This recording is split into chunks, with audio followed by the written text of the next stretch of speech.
Thank you for coming back to the YouTube channel of the National Association of Flight Instructors. My name is Sarah Staudt, and I'm the Program Development Manager here at NAFI, back with another regulatory and guidance update.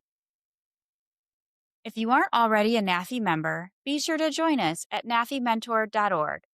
NAFI memberships are what keep this content coming, and you can save $5 on your first NAFI membership with promo code REGSAVE5. Links to all of the documents referenced in this video are in the show notes. The FAA has been busy since our last update. Let's dive into what's new for January 2026.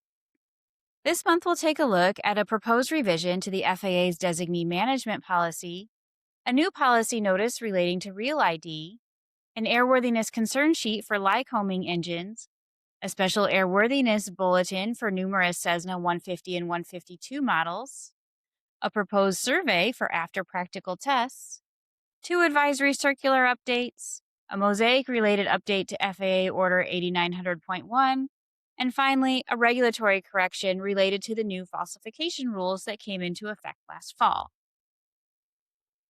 The FAA is working on a revision to Order 8900.95 Delta Designee Management Policy. The summary on regulations.gov states that this change would transition from the Designee registration system to the Designee management system, more commonly referred to as DMS, and align the order with DMS workflows. Other changes were proposed in the revision. NAFI submitted comments encouraging the FAA to take more of a moderate stance or to clarify 4 elements. These proposed elements are the limitation to 1 initial CFI vent per day, a prohibition on fee collection until candidate eligibility is established, a requirement to charge no more than a reasonable fee for services, and a requirement for DPEs to have 5 hours of PIC flight time in single engine make and model of aircraft before conducting practical tests. These comments were developed with the input and assistance of several NAFI members who are DPEs, and we greatly appreciate their time, effort, and expertise in drafting these comments. National Policy Notice N8900.760, Real ID and Identification Requirements when applying for or exercising the privileges of a certificate, rating, or authorization, was issued on January 7, 2026. The document is only a page and a half long and states that the Real ID Act does not apply to the issuance of, nor the exercising of privileges associated with certificates, ratings, or authorizations under a variety of parts under 14 CFR, including Parts 61, 63, 65, 67, 107, and 183. In plain language, the FAA may accept non-Real ID compliant driver's licenses as valid forms of identification for the regulatory purposes described above. An airworthiness concern sheet was published on December 16, 2025 regarding Lycoming IO360 series engines and Avstar manufactured vertical and horizontal mounted fuel servos. This ACS was prompted by reports of uncommanded engine shutdowns, referred to as rollbacks in the ACS document, in Cessna 172S and 172R models, as well as Piper Archer III, Pilot 100I, and Seminole aircraft having the IO360 engines. The FAA is asking for detailed feedback from operators and maintainers of aircraft with these IO360 engines if they have experienced these issues, regardless of fuel servo manufacturer or installation orientation. Information about the details the FAA is seeking and where to send the feedback is on the ACS documents. A special airworthiness information bulletin was issued to the owners and operators of a wide range of Cessna 150 and 152 model aircraft on December 22, 2025. This bulletin recommends inspecting, repairing, and treating the structure on airplanes with rudder stop modification service kit SK152-24 Bravo or SK152-25 Bravo. The event that prompted this bulletin occurred in January 2019 when an in-flight failure of a rudder horn resulted in the complete loss of rudder control for the aircraft, which thankfully landed safely. The investigation uncovered the failure was caused by dissimilar metal corrosion between steel and aluminum parts. The bulletin continues to describe some history surrounding the issue and makes a series of recommendations for owners and operators of the affected airplanes. These recommendations include inspections, repairs or replacements, and the usage of corrosion resistant sealant. Be sure to read the entire document for complete details.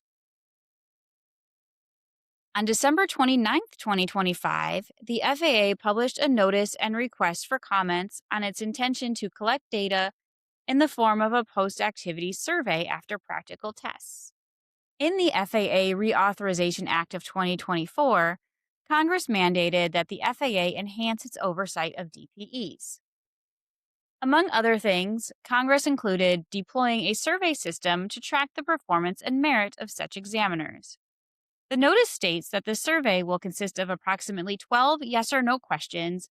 Public comments are invited on any aspect of this information collection, including if the information is necessary for the FAA's performance, the accuracy of the estimated burden on pilots, ways for the FAA to enhance the quality, utility, and clarity of the information, and finally, ways that the burden could be minimized without reducing the quality of the collected information.